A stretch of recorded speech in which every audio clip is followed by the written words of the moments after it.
Hey, my Legion, what's going on? I'm here to do a movie review of a very interesting documentary called My Amityville Horror. Now, what this documentary involves is the real life story of Daniel Lutz, an actual occupant, the young boy in the Long Island horror house. That's the Amityville house. And basically, it starts to, you know, they moved. He has a stepdad named George Lutz, who is a very strict.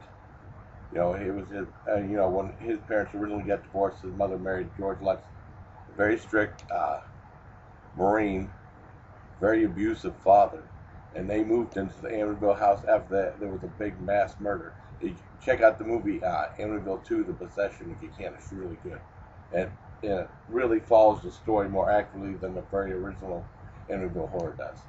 Well, anyways, he talks about his experiences and stuff like that. He's very jittery and he has trouble trusting people. And who can blame him, And he goes and talks about all the abuse he suffered from his dad and also all the experiences he had in the house with flies, priests, apparitions, and like levitation and stuff like that. And they finally moved out of the house. And this is like 40 years after almost. And he's in his I think he's in his 50s and stuff like that. He plays guitar, and he's works for UPS. He's in a place where he knows people by he pretty much knows the whole town, but people know him by different names because in each movie his name was different in each movie, and then he has to tell him his real name, Daniel Lutz. And this also discusses there's a paranormal private investigator who talks to him and stuff like that, and then he talks about all the experiences he has, and also all the people. There's a bunch of reporters and stuff who still thinks it's a hoax. It's all made up in his head, and just he's kind of messed up. I mean, who could blame him, And he was talking about his parents practicing the occult and stuff like that. And it's really a very fascinating movie. If you get a chance, you should definitely see My Amityville Horror. It's very interesting. Damn cold.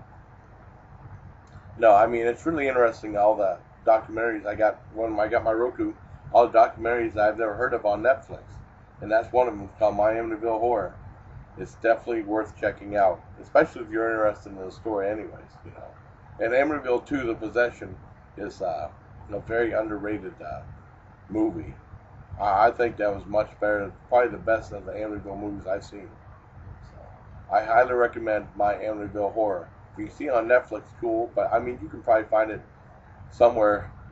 Some of these documentaries are harder to find. Thankfully, I have Netflix.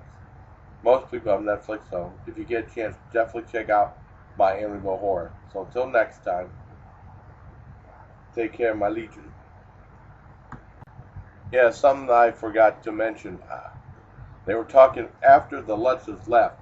All the other families that moved into the house had no experiences with supernatural or ghosts or anything like that. No weird occurrences or anything. And right when I left, right at the end of the movie, they said that two of his younger siblings were offered to be in this movie to be interviewed, and they both declined. And they said that right now there are people still living in the Amityville house. It's in its 5th occupancy right now, which is pretty freaky. All right, take care.